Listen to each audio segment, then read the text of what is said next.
Welcome back, Defenders. Jake here. Let's check in on Russia. Kremlin says Ukraine fatigue will grow after US Congress drops aid from spending package. So this is Russia's entire war strategy at this point. Hold on for dear life, and wait for the Western alliance to lose interest and stop supporting Ukraine. Then somehow magically their ground forces will stop being incompetent and they can start advancing on the map again. This isn't going to happen. If I wasn't crystal clear in my last video, let me explain what's happening in the US Congress. There's a continuing resolution basically saying that funding levels for the next 43 days will be the same as last year. Congress then has to pass a budget in November. And I'm 99% confident that Congress will include military aid for Ukraine through October of next year. Senators issue joint statements confirming Ukraine's support. Probably 80 out of 100 US senators fully support Ukraine, so there's no debate in the Senate. Additionally, in the House, it's overwhelming support. Probably all 210 Democrats support Ukraine, and the majority of House Republicans also support Ukraine. This gives support for Ukraine a supermajority in both chambers of Congress. In addition, President Biden just tweeted this: Speaker McCarthy and the majority of House Republicans must keep their word and secure passage of the support needed to help Ukraine as it defends itself. We are the indispensable nation in the world. Let's act like it. So I'm confident a deal will be made before November 14th, and there will be funding for another 12 months, probably close to $24 billion worth of military aid for Ukraine. There's going to be a lot of politics. It's going to get ugly. If you want to just ignore the headlines, feel free to do so, but I am confident that support for Ukraine from the United States will continue another year. And this is critical. Here is a bar chart showing US military aid to Ukraine by month. So in January, almost $6 billion. February, 4.6. A lot of stuff was announced early in the year in order to help Ukraine with their summer counteroffensive. But as you can see from August and September, not as much. The funds that were allocated last year are almost depleted. There still is a little bit of money left. I'm sure it's probably been earmarked for some good stuff. Anything that's already been announced, like GLSDB or pilot training for F-16s, that's still going to happen. But as far as new security assistance packages from the United States, we might not get any the next 43 days, but as soon as the money is allocated, I'm confident President Biden next month will make some pretty large announcements.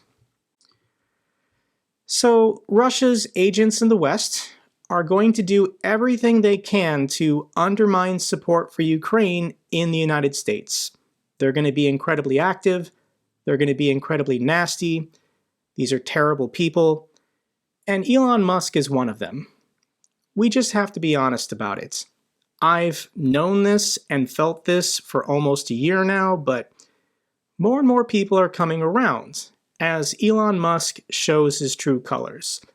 Backlash against Elon Musk grows as hashtag Elon Musk is a traitor trends in Ukraine. Kyiv criticizes Musk for making fun of Zelensky. Elon Musk had so much potential and so much respect and goodwill going back even 2 years ago. But now that he's the richest man in the world, he views himself as untouchable, and he wants to be the real Elon finally. So here's the real Elon, tweeting a meme making fun of President Zelensky, when it's been 5 minutes and you haven't asked for $1 billion in aid. So this meme originally is this boy right here, trying to hold a fart next to a cute girl in class. So Zelensky's face was photoshopped onto it, and then Elon Musk chooses to make fun of Zelensky for asking for military and financial aid to defend his people, to defend his country against a genocide. And Elon Musk is the biggest hypocrite in the world because none of his companies ever would have reached profitability without government subsidies and taxpayer handouts.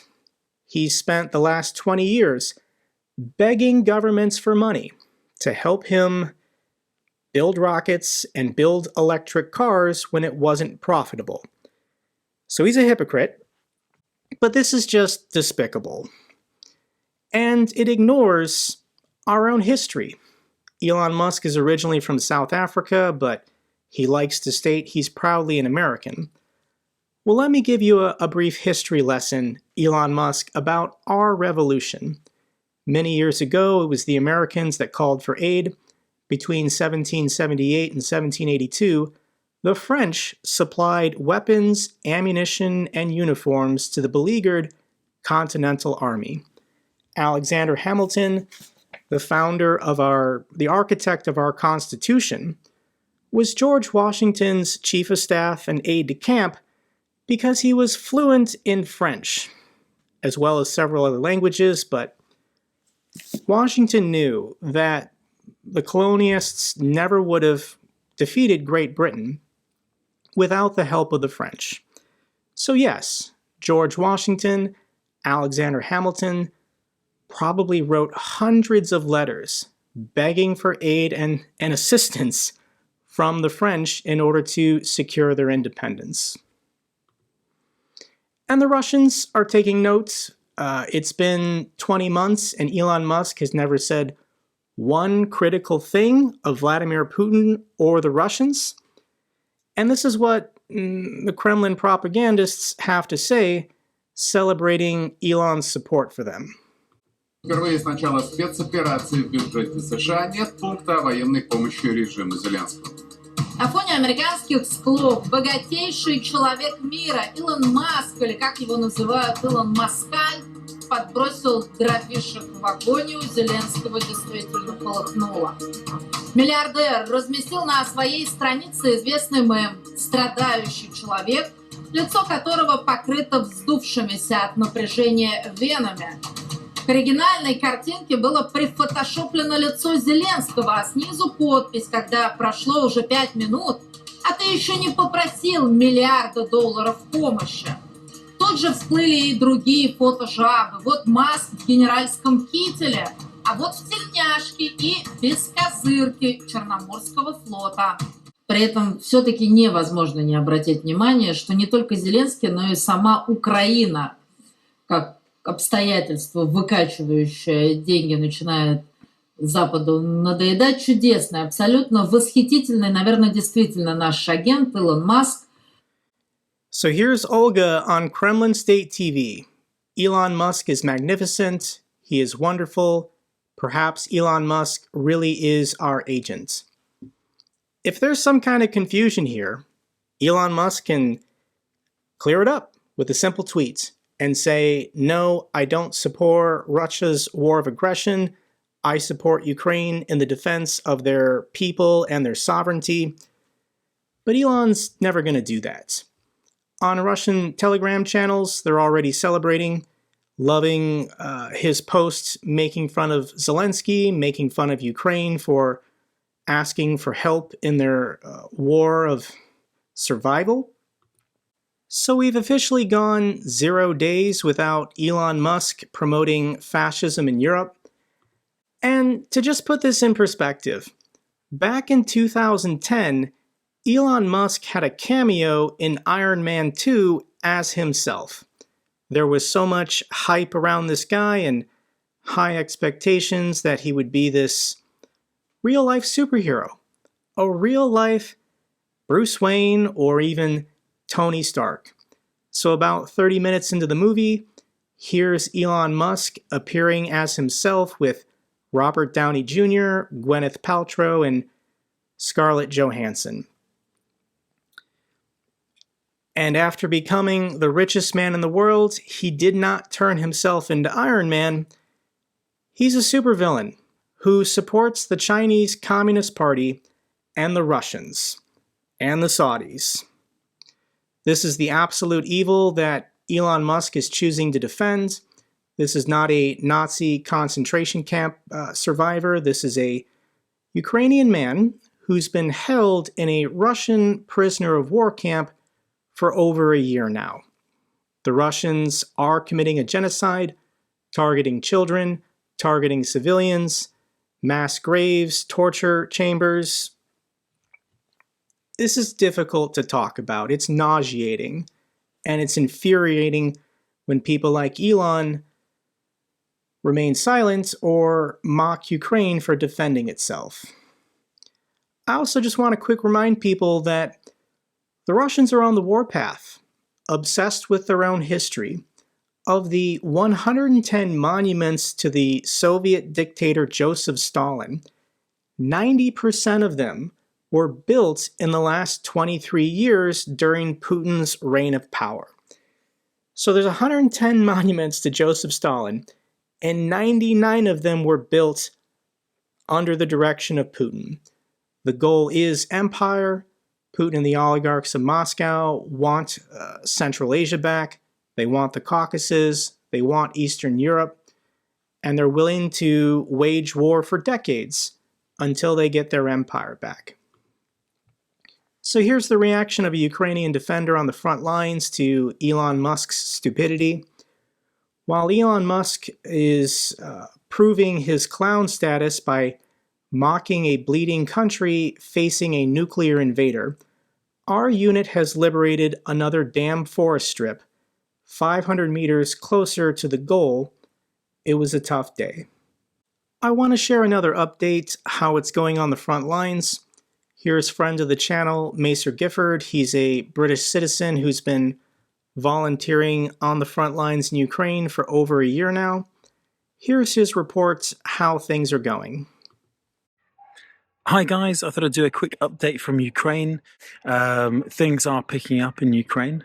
I think anyone who has been following this conflict quite closely can see that the tempo is increasing, that the pressure is now on the Russians, and the kitchen sinks, the things that they haven't stolen and taken back to Moscow, the kitchen sinks have been thrown at the Ukrainians. They are literally pulling in all their reserves, they're pulling out all the stops, they are absolutely desperate to buy time. Time is not on their side.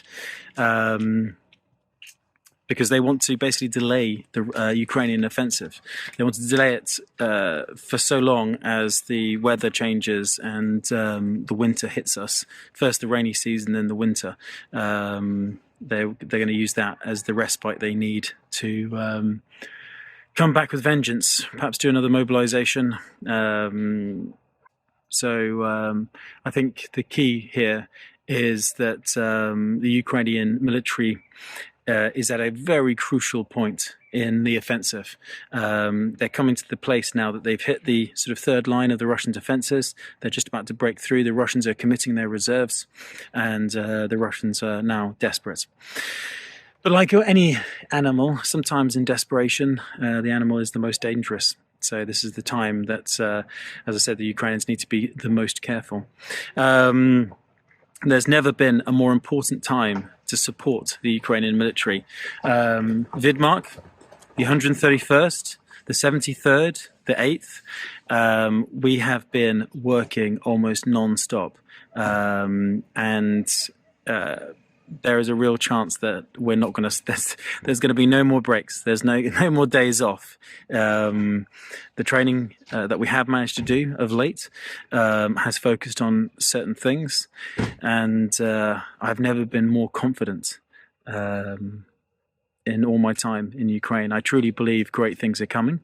So keep supporting the Ukrainian military, keep backing them to the hilt, keep supporting. If there's any charities, Come Back Alive, etc., that you wish to support, please get them the donations they need to get the important supplies to the troops, because as I say, this is the time to support the Ukrainian army. This summer offensive could decide the outcome of this war. So yeah, Guys, keep supporting the Ukrainians and Slava Ukrainian. The Russians are desperate. They are desperate to cut off support for Ukraine's military because every day they're losing ground 500 meters at a time. Here's a chart showing Russian equipment losses. Russia lost almost 1,000 artillery systems in just the month of September. They've also lost their 9,000th APC yesterday. Here's the charts showing kind of a lull in activity over the wintertime, but leading up to Ukraine's summer counteroffensive. These are unsustainable losses.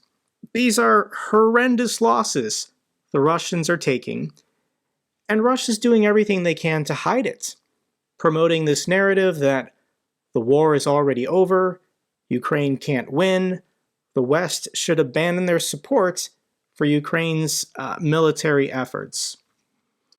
And every day on social media, we get another one of these videos of Russian soldiers complaining how bad it is. Here's Dmitry at War Translated with another video. What do these guys have to say this time? We're servicemen of the 1st Battalion, 488th Guards Motor Rifle Regiment, Military Unit 12721. We appeal to Shoigu and Gerasimov to sort out the situation that developed with our units. The situation is, to put it mildly, catastrophic. Fighters are forced to stay at positions for 2 to 3 weeks without supply of provision, water, and ammunition.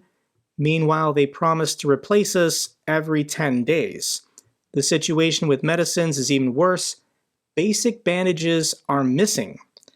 The wounded, tied with tourniquets, have to wait for evacuation for 2 to 3 days, which never comes. The leader of the regiment, including Borzov, is aware of the situation. Sounds pretty bad. Here's also reports that a Russian officer has escaped to the Ukrainian side with 11 of his servicemen. This is a Russian officer, Lieutenant Daniel Alfurov, and he gave a press conference. Here's a Russian officer who convinced 11 of his soldiers to abandon the Russian lines and defect to Ukraine. Here's what he has to say. I'm Alfurov Daniel. I'm the graduate of the Moscow Higher Combined Arms Command School. I graduated in winter of 2018, early graduation. I did not want to fight, to kill. I was against the war from the start because the war waged by Putin is not a just one in any way. I believe Putin to be a murderer. This is a Russian officer giving a press conference in Ukraine, declaring that Putin is a murderer. Initially, we were leaving for the island on boats, but boats were destroyed, so we had to ford the swamp and so on, which is not a suitable situation for carrying out tasks in the area. Our unit consisted of assault teams, mainly consisting of convicts. As an officer, I felt like I was a sergeant. The more wounded we had, the worse was getting the morale of the troops. We had refuseniks and those who were hoping to desert. To improve the situation, the battalion commander created the so-called unit, which was catching those who were dissatisfied, throwing them into pits and tying them up to trees. I was the only staff officer who understood anything about tactics. I managed to withdraw 3 groups, 11 people in total, and he's been communicating with Ukrainian intelligence since June, planning this defection. Also, another Russian pilot defected to the west. The Russian Guards pilot Gavrichenko, call sign Gavr, went on vacation with his family to the United Arab Emirates. After arriving there, he went to the US Embassy and declared he didn't want to fight against Ukraine and wished to cooperate with the US Special Services. So this is the 4th known instance, publicly aware, of Russian pilots defecting to the West. How many NATO pilots have defected to Russia in the last 2 years? Because I can start showing you a list of Russian pilots who don't want anything to do with this war anymore. Ukraine situation reports long-range drones now targeting Sochi. For the second time in less than 2 weeks, the Russian Black Sea Fleet resort town of Sochi was targeted by Ukrainian drones. So Sochi is right here on the Georgian border. It's a winter vacation home for the wealthy of Moscow and St. Petersburg. And this is allegedly a video of a Bayraktar TB2 drone being operated by Ukraine over Sochi. How the heck did they get this drone all the way to southern Russia? And nobody knows. And Russia's air defense systems in Sochi don't appear to be operational. More bad news for Russia. Ships are getting in and out of the port city of Odessa. 3 foreign cargo vessels left the ports of Odessa and 5 more entered today. It hasn't been this busy in the port of Odessa for months. Russia's attempts at a naval blockade of Ukraine aren't working. Civilian commercial shipping companies are still choosing to go in order to get grain exports out of the country. Sanctions are working. Russia's gas production collapses to late-stage USSR levels.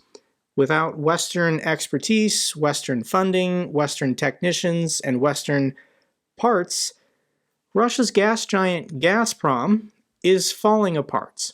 The country's state energy giant Gazprom reported their numbers, self-reporting how bad it's getting in Russia for gas production and export.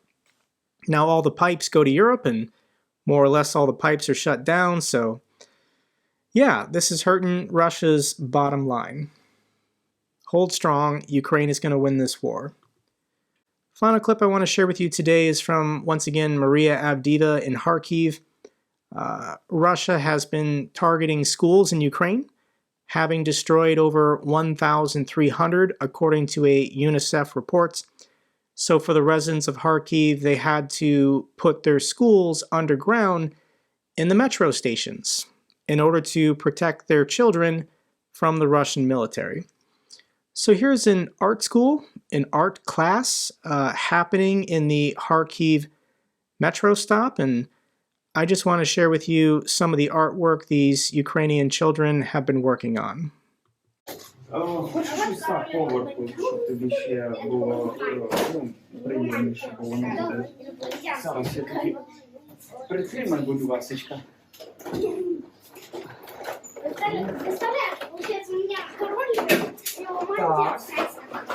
Ну, сонечко, мені здавалося то неймовірно, але якщо ти можеш ще більш неймовірно, то будемо ще більш неймовірно. А вот и выстрел. Так, Регіночка, сонечко, коли ми до осені вже прийдемо? Ну, зараз. Давай вже зараз. Дивись, у нас дуже класна якась... Artwork looks pretty good. That's all for this update video. Glory to Ukraine, glory to the heroes. If you found this video informative, give me a thumbs up. Best way to support the channel. Comments and questions, let me know down below. I love hearing from you guys. Till the next video, keep defending the truth, keep defending democracy.